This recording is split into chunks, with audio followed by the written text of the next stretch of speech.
अभी मैं इस देश का एक मेट्रो सिटी बेंगलुरु में हूँ और यहाँ पे एक मासूम बच्चे का जान बचाने के लिए हम लोग आए हैं। यहीं पे अयांश है जो हॉस्पिटल से अभी डिस्चार्ज हो गया है, लेकिन मशीनों के सहारे जिंदा रहने का प्रयास कर रहा है। बहुत सारे लोग बहुत सारी बातें कर रहे थे, बहुत सारे लोगों को सबूत चाहिए था, बहुत सारे लोगों को गवाह चाहिए था, बहुत सारे लोगों को इसी जन्म में धरती पे ही इंसाफ चाहिए था, बहुत सारे लोग इंसाफ करना चाहते थे, बहुत सारे लोग बहुत सी बातें कर रहे थे। उन्हें मैं दिखाना चाहता हूं कि ऐसे में टाइप 1 नामक बीमारी सच में है कि नहीं है। कुछ लोग इस पे भी सवाल कर रहे थे। यहाँ पे अयांश के मामा जी हैं, अंकित नाम है इनका। अभी क्या कर रहे हैं आप यहाँ पे? जॉब के साथ साथ बाबू के साथ आए हुए हैं सर। बाबू के साथ आए हैं, अयांश के साथ आए हैं। ऑक्सीजन सिलेंडर है, एक फिलिप्स का मशीन है वहाँ पे, दूसरा एक तीसरा मशीन है यहाँ पे, ये चौथा मशीन है, ये पांचवा मशीन है, ये सारी दवाएं हैं और इधर भी सारा जो है दवा है और भी बहुत सारी चीज़ें हैं। हम लोग भी बीच में इस बच्चे के बीमारी के बारे में दिखाना बंद कर दिए थे, क्योंकि मेरी माँ को गाली दिया गया, मेरे पिताजी को गाली दिया गया, मेरे घर वालों को गाली दिया गया। अगर मैं एक बच्चे को बचाने के लिए शिद्दत के साथ लड़ रहा हूँ तो उसमें मेरी क्या गलती थी? जितना प्रयास हम लोगों ने अयांश के लिए किया, उतना प्रयास दुनिया के किसी भी कोने के किसी भी बच्चे के लिए किए होते तो 16 करोड़ के जगह पे 1600 करोड़ रुपया इकट्ठा हो जाता। मैं पहला वीडियो में बोला था कि हम एक बच्चे के लिए नहीं लड़ रहे हैं, हम अनेकों बच्चे के लिए लड़ रहे हैं। अब देखिए इसका कहां कहां ऑपरेशन हुआ है वो मैं दिखाऊंगा आप लोगों को। ये नाक से सांस नहीं ले सकता है, इसका नाक बंद कर दीजिए, कोई फर्क नहीं पड़ता है, कोई फर्क नहीं पड़ता है। मुंह से सांस नहीं लेता है, ये मशीन से सांस लेता है। यहाँ पे इसका गला जो है वो चीर के ऑपरेशन किया गया और मशीन लगाया गया। ये उसके अलावा ये यहाँ पे पूरा पेट चीर दिया गया है पूरा। ये खाना जो है मुंह से नहीं खाता है, ये खाना जो है ये मशीन से खाता है, ये मशीन से खाना खाता है। ये एक मशीन, ये पेट चीरा गया है और यहाँ पे जो है ना इसका जो है अंदर से जो खाना ऊपर ना जाए उसको कट करके जो है ना साइड से ये कर दिया गया है। और ये मशीन से खाना खाता है, मशीन से सांस लेता है, मशीनों के सहारे जिंदा है। ऐसे में टाइप 1 बीमारी है कि नहीं है, एक्सपर्ट बन के न्यूज चैनलों पे बैठ के जो है ना एनालिसिस करते थे कि 16 करोड़ रुपया एक बच्चे के लिए, 16 करोड़ रुपया एक बच्चे के लिए क्यों?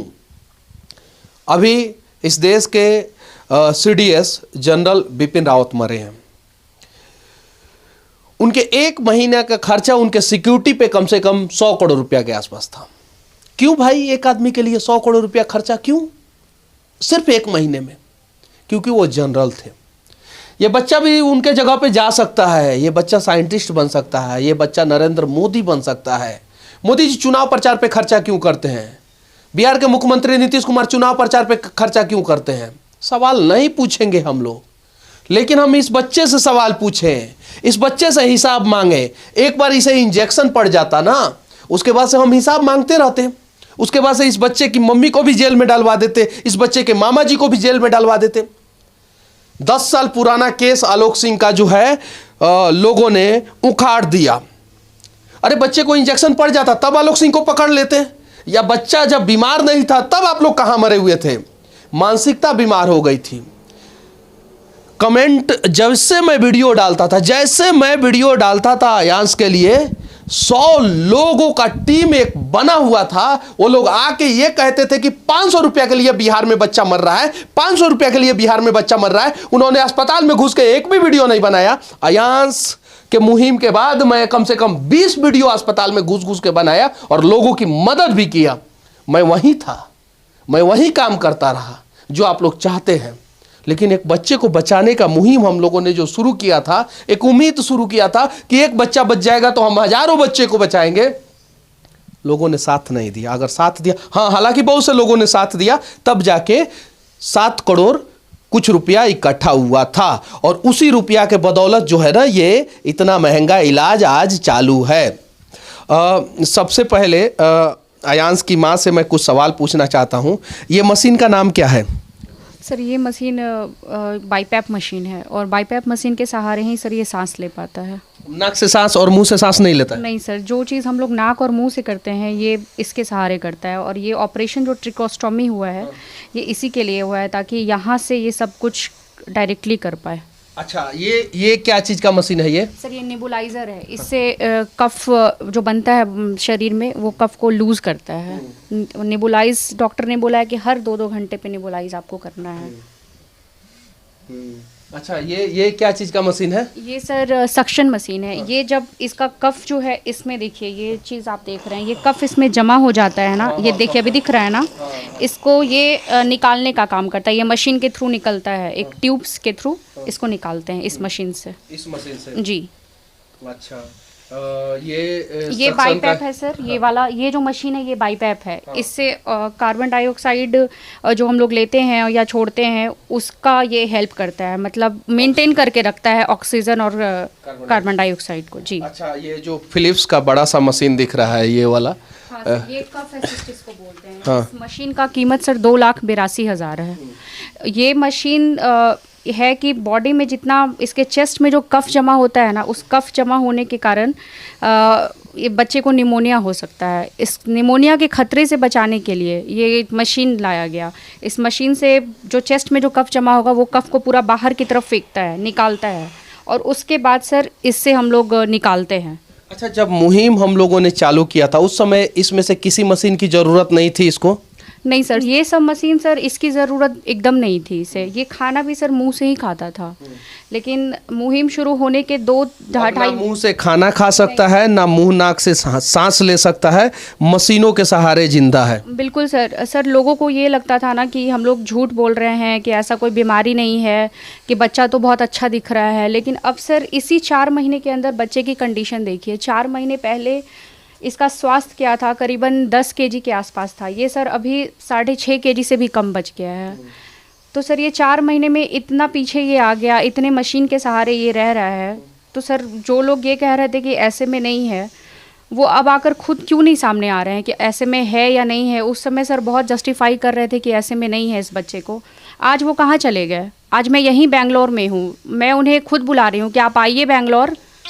अच्छा, किस अस्पताल में इस बच्चे का इलाज हुआ था? सर शुरुआत तो हमने निमहांस से किया था। निमहांस का सर ये कहना था, उन्होंने हमें सर्टिफिकेट दिया था कि आप सर्टिफिकेट लेते जाइए, आप इंजेक्शन का इंतज़ाम कर देंगे तो हम इंजेक्शन दे देंगे। फिर सर वहाँ से हम लोग बैप्टिस्ट हॉस्पिटल गए, क्योंकि ऐसे में कि बच्चे का इलाज उसी हॉस्पिटल में होता है, डॉक्टर एन मैथ्यू करती हैं। उस हॉस्पिटल में गए, वहाँ से भी हमें एक सर्टिफिकेट मिला, वहाँ से इसका इलाज शुरू हुआ। उस हॉस्पिटल में सर जगह नहीं था, इसके कारण हम वहाँ से हमें मणिपाल हॉस्पिटल भेजा गया, और मणिपाल हॉस्पिटल में सर ये सब ऑपरेशन इसका हुआ। अच्छा, मणिपाल के डॉक्टर कैसे हैं? बहुत अच्छे हैं सर डॉक्टर। एक डॉक्टर ने तो सर इसकी जैसे 2 सर्जरी हुई, एक सर्जरी का तो पैसा भी नहीं लिया, और जनरल वार्ड में का पैसा लिया, जबकि ये आईसीयू में था सर, जनरल वार्ड का पैसा लिया। इंसानियत जिंदा है बेंगलुरु में, तभी अयांश आज यहाँ पे जिंदा है मशीनों के सहारे। ऐसे में टाइप 1 बीमारी होता है कि नहीं होता है, एक बार आ जाते आप, जो निमहांस के दरवाजे पे माथा पटक पटक के कह रहे थे कि ऐसे में टाइप 1 नहीं होता है, नहीं होता है, नहीं होता है, फिर ये बच्चा मशीनों के सहारे कैसे आ गया? सोचने वाली बात है। हिसाब देखिए, लड़ाई हमारी आपसी नहीं होनी चाहिए, सबसे बड़ी बात ये समझना होगा। इंसाफ तो होगा, चाहे वो धरती पे हो या ऊपर हो, इंसाफ तो होगा। हिसाब तो देना पड़ेगा, सबको देना पड़ेगा, चाहे यहाँ पे दे, चाहे ऊपर वाले के घर में जाके देना पड़ेगा। एक बच्चे को बचाने के लिए हम लोग खड़े हैं, कुछ लोग इस बच्चे को मारने के लिए खड़े हैं। मुझे पता चला था कि कुछ लोग ये सवाल भी तैयार करके बैठे हैं कि ये बच्चा अगर मर गया तो हम मनीष कश्यप से और अयांश के घर वालों से ये सवाल पूछेंगे। वो इतनी गंदी तैयारी करके बैठे हैं। जरा सोचिए, 7 करोड़ कितना लाख रुपया इकट्ठा हुआ है? सर 7 करोड़ 28 लाख हम लोगों ने जमा किया था, जिसमें से ये सब सर जैसे कि रिस्टीप्लैमिस का ये दवा है, ये आप दवा देख सकते हैं सर। इस दवा का अकेला का कीमत है सर 6.25 लाख। 2 बॉटल हमने खरीदा था, ये 12.5 लाख पड़ा था। ये दवा भी सर इसी पैसे में से आया है, ये कफ असिस्ट मशीन भी इसी पैसे में से आया। मतलब ये जो अभी आप देख रहे हैं ना, ये सारी मशीन सर लोगों के द्वारा जो मदद हमें मिला है उसी पैसे में से आया है। अब जरा सोचिए, अब इससे ज़्यादा मैं क्या दिखाऊं, कितना दिखाऊं और कितनी बार दिखाऊं, समझ में नहीं आ रहा है। आसान है गाली दे देना, लेकिन मुश्किल है किसी के भावनाओं का सम्मान करना। आसान है अयांश की बीमारी को फर्जी बता देना, लेकिन मुश्किल है अयांश को उस बीमारी से बचा लेना। आसान है राक्षस बन जाना, लेकिन मुश्किल है भगवान बनना। इंसानों के बस्ती में अगर भगवान ने हमें पैदा करके भेजा है तो एक बार भगवान नहीं बन सकते हैं तो कम से कम इंसान बनने का प्रयास करें। राक्षसों का तो सर्वनाश हर युग में हुआ है। बस इससे ज़्यादा मैं नहीं कहूँगा। और आखिरी में मैं बस एक सवाल पूछूँगा आपसे कि क्या लगता है अब हम इस बच्चे को क्या बचा पाएंगे, या कब तक बच जाएगा, या कब तक इंजेक्शन पड़ जाएगा? सर उम्मीद तो कहीं ना कहीं ख़त्म ही हो रही थी मेरी, क्योंकि ये इसका हालत, इसका सिचुएशन देखकर तो लग रहा था पता नहीं अब क्या होगा। लेकिन कहीं ना कहीं सर लग रहा है कि फिर से एक बार विश्वास हुआ है कि हाँ अयांश को हम बचा पाएंगे इन सारी चीज़ों के बाद सर। और एक और बात बता देना चाहता हूँ, बेंगलुरु मैं फ्लाइट से आया हूँ और अपने पैसे से, मैं अपने सर पे हाथ रख के कह रहा हूँ, और इससे ज़्यादा सबूत नहीं दे सकता हूँ मैं। और मैं पूरा इंडिया घूमता हूँ और वहाँ से बिहार को रिप्रेजेंट करने का प्रयास करता हूँ, ब्रांड बिहार बनाने का प्रयास करता हूँ, लड़ने का प्रयास करता हूँ। इस बच्चे के लिए भी लड़ूंगा और इसके साथ साथ बिहार के लिए भी लड़ूंगा। और लड़ाई तब तक जारी रहेगी जब तक ये बच्चा स्वस्थ ना हो जाए और जब तक बिहार पूरी तरीके से स्वस्थ ना हो जाए। बस उम्मीद है कि आप लोग साथ देंगे। नहीं साथ देंगे तो भी हम लड़ेंगे, और साथ देंगे तो भी हम लड़ेंगे। बस नहीं साथ देंगे तो लड़ाई थोड़ी मुश्किल है, और साथ देंगे तो थोड़ी आसानी से हम लड़ाई जीत जाएंगे। बस इस बच्चे को बचाने का प्रयास किया जाए। पैसा नहीं मांगने वाला हूँ मैं, किसी से भी नहीं मांगने वाला हूँ। कम से कम दुआ तो कर दीजिए ना कि ये बच्चा बच जाए, और दुआ में बहुत ताकत होता है। मैं वैष्णो देवी गया था, वहाँ से प्रसाद लेके आया हूँ इस बच्चे के लिए। मुझे पता है ये बच्चा नहीं खा सकता है, क्योंकि ना नाक से सांस लेता है और ना ही मुंह से खाता है। फिर भी उम्मीद है, क्योंकि आस्था और धर्म के आगे विज्ञान भी कभी कभी फीका पड़ जाता है। इसलिए वैष्णो देवी से प्रसाद लेके आया हूँ और मैं इस बच्चे को दे रहा हूँ। बस उम्मीद है कि बच्चा ठीक हो जाएगा, और दुआ में ताकत होता है। आप लोगों से भी विनती है, आप लोगों के भी बच्चे होंगे, और नहीं है तो एक ना एक दिन ज़रूर होंगे। इस बच्चे के लिए एक बार दुआ करना आप लोग, ताकि ये बच्चा बच जाए। ये बच्चा बच जाएगा ना तो मैं वादा करता हूँ अनेकों माता पिता के बच्चे को बचाऊँगा। बस इससे ज़्यादा मैं कुछ नहीं कह सकता हूँ। एक प्रयास किया जाए फिर से। पैसा ना देना हो मत दीजिए, फाइनेंशियली ना मदद करना हो मत कीजिए, लेकिन एक बार दुआ कीजिए इस बच्चे के लिए कि जल्द से जल्द स्वस्थ हो जाए और जल्द से जल्द बच जाए। बस आखिरी में एक ही शब्द कहूँगा, जय हिंद।